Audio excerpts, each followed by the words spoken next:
Carissa Pavlica, TV Fanatic. Hi, Gabriel. It's so nice to meet you. Hi, Carissa. Nice to meet you too.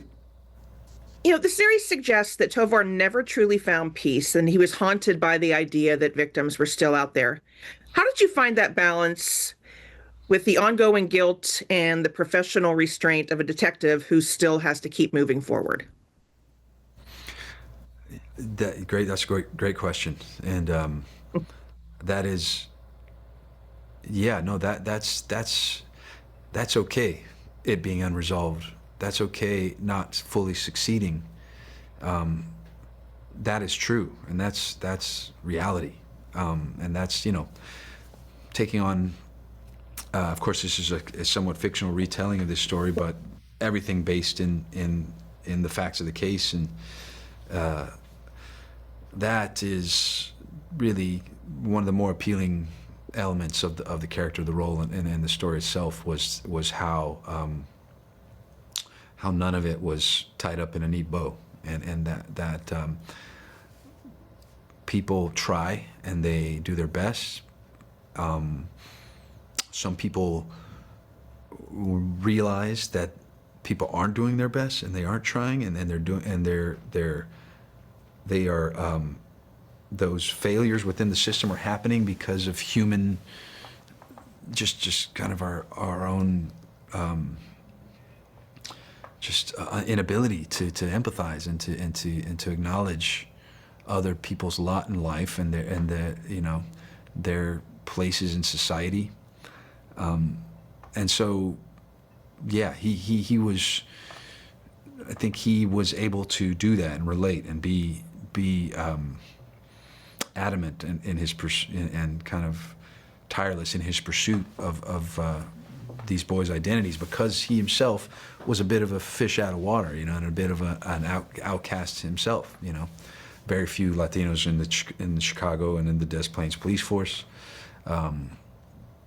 He was a homicide detective who came from working vice and working narcotics.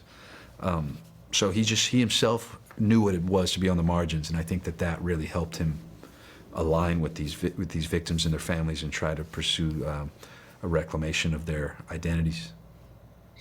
You mentioned in a recent press conference that you developed a bit of claustrophobia filming in the crawl space.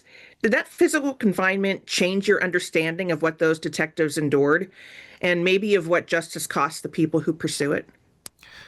Absolutely, absolutely. That was their office on a day in, day out basis, and they dug with their hands. They dug in frozen ground. That place, that space was like 2.5, maybe 3 feet high. We had the benefit of building kind of a more merciful kind of environment. It was a horrible place to be, and just I keep mentioning. I mean, just from what I have done in my research, just the fact that the environment itself was toxic. It was the gases, the lime that was down there, the ammonia, the air itself was toxic, and they had to be down there and would just one after the other just continue to pull these kids' remains from the dirt, and it is a very awful place to be in one's own, even in this fictional imaginary circumstance. I was to kind of be there in that headspace and in that physical space was you tried to give it everything it deserves, all the acknowledgement of that, and the difficulty of working in that place. Do your best to try to pull whatever sense memory you can into it to make it real for you in the moment. You mentioned the systematic failures and how we tend to forget that victims are people and their extended families and focus on different parts of crimes. And yet today, true crime is almost a business in itself. How do Mm-hmm. you think this story fits into today's narrative with how we view crimes and victims and whether or not we've done what we need to do to meet a moment like we had with John Wayne Gacy.